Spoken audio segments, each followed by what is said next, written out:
కుటుంబం దగ్గరికైనా వెళ్ళి మనం ఆప్యాయంగా పలకరిస్తున్నాము అంటే అది ఆ కుటుంబం రాజశేఖర రెడ్డి గారిని వారి కుటుంబ సభ్యుడిగా భావించి జగనన్నని పూర్తిగా వాళ్ళ ఇంట్లో కొడుకుగా భావించి మన పార్టీని అన్ని విధాలుగా ముందుకు తీసుకెళ్తా ఉన్నారు.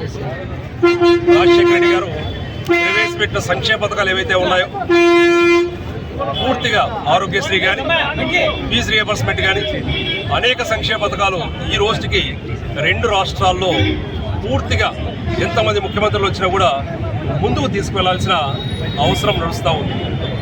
ఈరోజు రాజశేఖర రెడ్డి గారు ఇచ్చిన వెలుగొండ ప్రాజెక్ట్ ఏదైతే ఉందో దాదాపు 63-64% ఆయన దగ్గర ఉండి పూర్తి చేసి మరి ఈరోజు మనకు అందరికీ అందించినారు.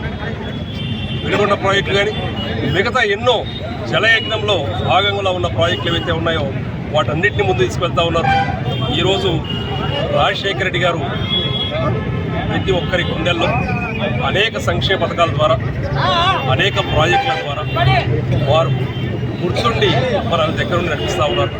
వైఎస్ఆర్ కాంగ్రెస్ పార్టీ జగనన్న 2019 నుంచి 24 వరకు రాజశేఖర రెడ్డి గారు 2 అడుగులు ముందుకు వేస్తే ప్రజల కోసం జగనన్న 10 అడుగులు ముందుకు వచ్చి 100కు 100% ఇచ్చిన హామీలను నెరవేర్చారు. మరొక్కసారి 2029 కోసం ప్రతి ఒక్కరు వెయిట్ చేస్తున్నారు. 2029లో జగనన్న రెండోసారి ముఖ్యమంత్రి అయ్యేది కాదు. దానితో పాటు ప్రజలందరి ఆకాంక్ష మేరకు ప్రతి ఒక్క పని పూర్తి చేయడం కూడా ఖాయం. మరొక్కసారి ఇక్కడికి విచ్చేసిన ముఖ్య నాయకుల కార్యకర్తలకు ఒక్కరికి పేరున ధన్యవాదాలు.